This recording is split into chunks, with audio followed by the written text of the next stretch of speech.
What's up, guys? So, somebody wanted to know the benefits of having a strong life philosophy. I translate that to philosophy on life, or for life, rather. And, well, the benefits is that you save yourself a lot of worry in some regards because you have a go to thing. For example, an element of philosophy is stoicism. And when you have it fixated in your mind that I'm going to be a stoic, I'm going to practice stoicism. Okay, I'm not going to get too high, I'm not going to get too low. And every time you come across something that forces you to get high, you kind of temper it a little bit. Every time you come across something that forces you to get low, you remind yourself, hey, we're taking on this new path. And just because these things are happening doesn't mean I have to feel low about it. Doesn't mean I have to feel like it's the end of the world. Okay, so that's just one of the many aspects of having philosophies and having these go-tos, these proverbs in the back of your mind, or yeah, proverbs, just little go-to things, it's good to be equipped that way. So like,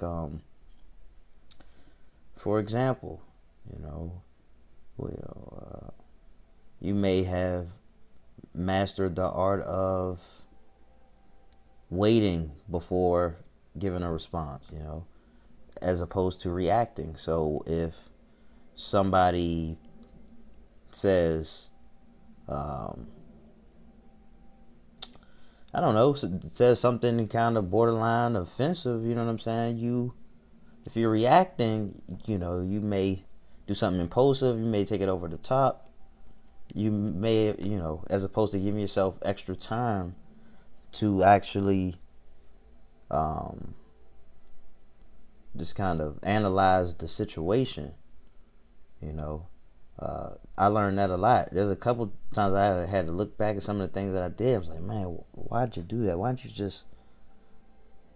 couldn't you have just taken a couple breathers, man? Why don't you just do something else? But you gotta be a firecracker, that's the problem. So, that's how you benefit from having, like, certain philosophies in your life. Or, okay, well, what do you do when the person you have a crush on, doesn't seem to be reciprocating, or the feeling doesn't seem to be mutual, or like, or what if it's one of those things where you like, because let's say your philosophy was at one point, well, in order to get somebody to like me, I just keep putting myself out there, just keep reaching out to them, but you may find to have adverse effects. You may be pushing that person away as opposed to giving that person some space, you know, plant a couple seeds and step back and just be out of sight, maybe out of mind, or maybe on the mind because you're out of sight. That may be a philosophy that you take on. It's a dating philosophy. It's a, whatever. Some may say unnecessary, whatever. It's just an example. Okay, so you equip yourself with these things. So if you find yourself in situations, you think, okay, how do I go about this? You don't have to figure it out on the fly. I mean, it's nothing wrong with that, but it's good to be equipped and just kind of have something to look for, to reach reach to, as opposed to always depending on somebody else for the answers. Ultimately, it's going to come down to you having to think for yourself. Okay, so to sum it up,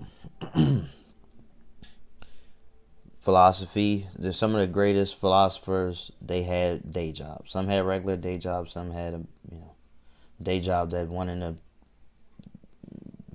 billion yet or something like that. You know what I'm saying? One in a million. We're talking like emperors. So, but some people would just have regular jobs. Me, I'm a philosopher. I may not go down to be a famous one, but I am. And philosophy is used to get through everyday life, to simplify things because we complicate so much. All right. Peace.